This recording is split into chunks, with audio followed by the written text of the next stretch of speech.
Every time I've taken someone in my E92, everyone's always like, wow, this car's like so smooth and it feels great, sounds great. Whenever I open the hood, you get that big like M3 logo on there. Just how everything presented, it feels good. It's definitely like my favorite one to drive.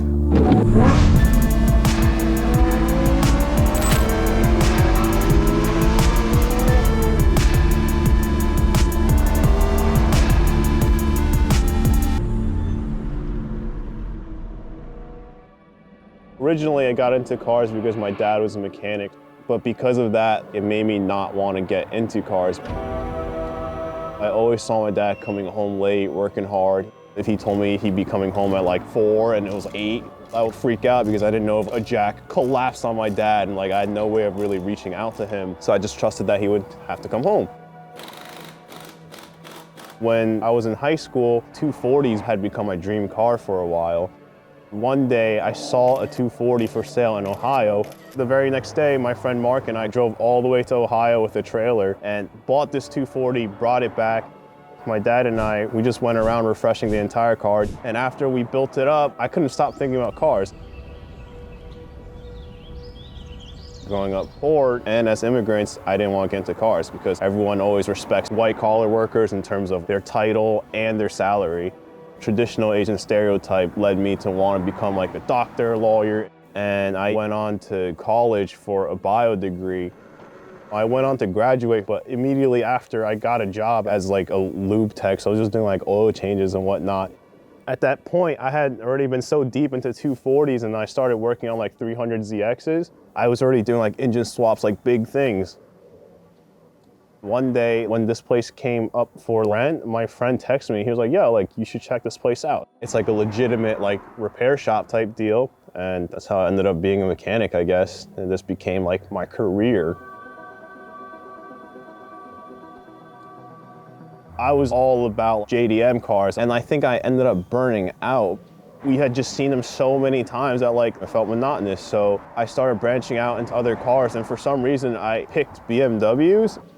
When I was heavy into Nissans, I was kind of like, yeah, like I don't really like BMWs. Like everyone who has one probably thinks like they're so cool or this and that. And I just never imagined being drawn to them myself. Just seeing like M3s everywhere and them being the most common ones, I bought an E36. It's full black on black. The Vaders are like in mint condition. On the Vaders, they have the M stitching. It's simple, like when I get in the E36 M3, I could drive that thing as hard as I wanted to and it won't break. It still feels light, it still feels nimble. On the E36 M3, you don't really get a lot of like styling cues that distinguish it from a normal 3 Series.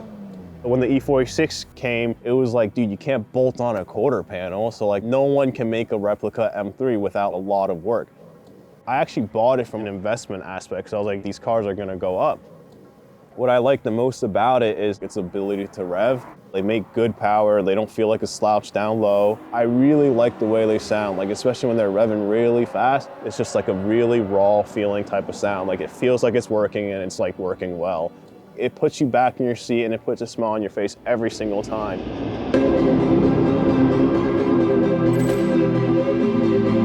Although the E46 is the most fun to drive, I think the E92 is definitely my favorite. You could do like 120, 140 in it and there's barely any wind noise, nothing is shaking. Only M3 with V8, a V8 that redlines at like 8,400. Anytime you get in the car, you want to go fast because like you just want to use all the revs. Like it's there for you to use it.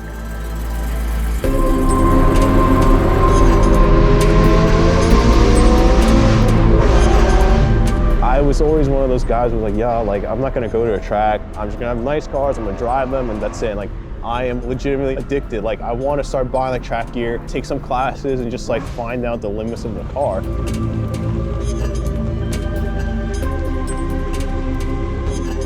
The one word that I would use to describe the M3 would just be beautiful.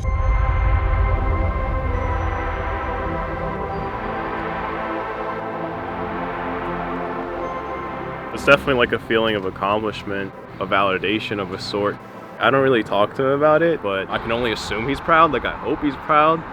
I'm proud that I can have a place for him to work, because back to the days of like worrying if he's gonna come home or not as a kid, having all the facilities and equipment to do like what we like to do, it's a really good feeling.